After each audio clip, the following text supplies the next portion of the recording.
সিরাতের আলোকে যেটা বলছেন সমাজ সংস্কার এবং দিন প্রতিষ্ঠা এবং সমকালীন সব সংকট দূর করা, এটা শুরু করতে হবে জ্ঞানতাত্ত্বিক রেভলিউশন থেকে।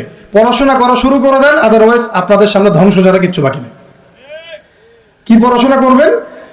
অবশ্যই ইসলামিক কারিকুলাম থাকতে হবে, এরপরে আপনি জেনারেল লাইনের পড়াশোনা করেন, কোনো সমস্যা নাই। আর এই পড়াশোনা একা একা করা যাবে না, উস্তাদের সহবত লাগবে, ওলামা কেরামের সহবত লাগবে।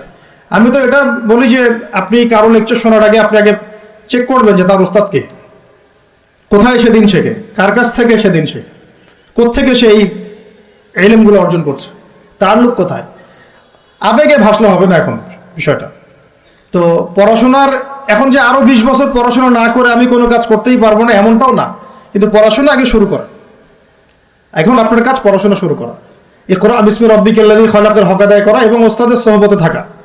যেমন জেনারেল লাইনে পড়েছেন 20 বছর, একা একা গিয়ে পড়েছেন না, প্রতিষ্ঠানে গিয়েছেন, ডেইলি ক্লাস করেছেন, টিচারের সহবতে ছিলেন, বেতন দিয়েছেন, ব্যাসে থেকেছেন, তারপরে আরো কি করেছেন?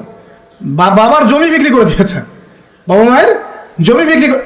সেম অন্তত পক্ষে এতটুকু যতটুকু আপনি জেনারেল লাইনের জন্য করেছেন, জেনারেল লাইনে যতটুকু করেছেন, ত্যাগ, শ্রম, মেধা খরচ, কষ্ট স্বীকার করা, এর যদি অর্ধেকও যদি দিন শিক্ষার জন্য করতে না পারেন, আপনি নিজেও মুনাফেক।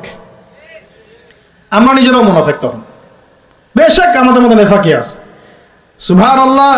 আপনি একটা ডিগ্রির জন্য একবার 20 বছর ঢালতে পারেন, 20 কোটি টাকা ঢালতে পারেন, বাপের জমি বিক্রি করতে পারেন, মেসে থাকতে পারেন, ঢাকা বিশ্ববিদ্যালয়ের সেই লাইফ লিড করতে পারেন, এক বিছানায় 2 জন থাকি, ফ্লোরের মধ্যে ফ্লোরিং করে থাকা, হাজার হাজার লাখ লাখ টাকা খরচ করা, কষ্ট করে সকালে ওঠা, রাত জাগা, পড়া, পরীক্ষা দেওয়া, অ্যাসাইনমেন্ট, কত কি।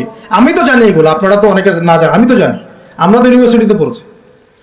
এই পরিশ্রমগুলো আপনি করছেন অনলি ফর একটা সার্টিফিকেট আর একটা চাকরির জন্য, আর এর 10% কেন 5% আপনি করতে চান না দিনী শিক্ষার জন্য। তো আমি মুনাফেক না হলে এই পৃথিবীতে আর মুনাফেক কে আছে? তো এই মুনাফেকদেরকে দিয়ে আপনি দিন কায়েম করবেন নাকি? শোনেন, আবেগ দিয়ে বিপ্লব হয়। আবেগ দিয়ে কি হয়?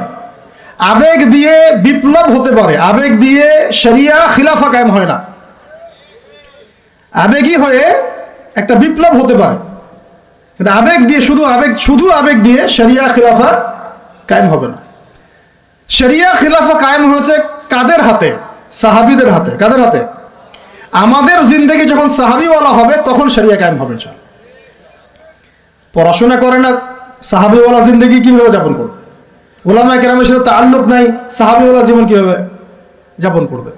নামাজের ঠিক নাই, সাহাবীওয়ালা জীবন হইল কিভাবে? কোরআন তেলাওয়াত করতে পারেন না, সাহাবীওয়ালা জীবন হইল?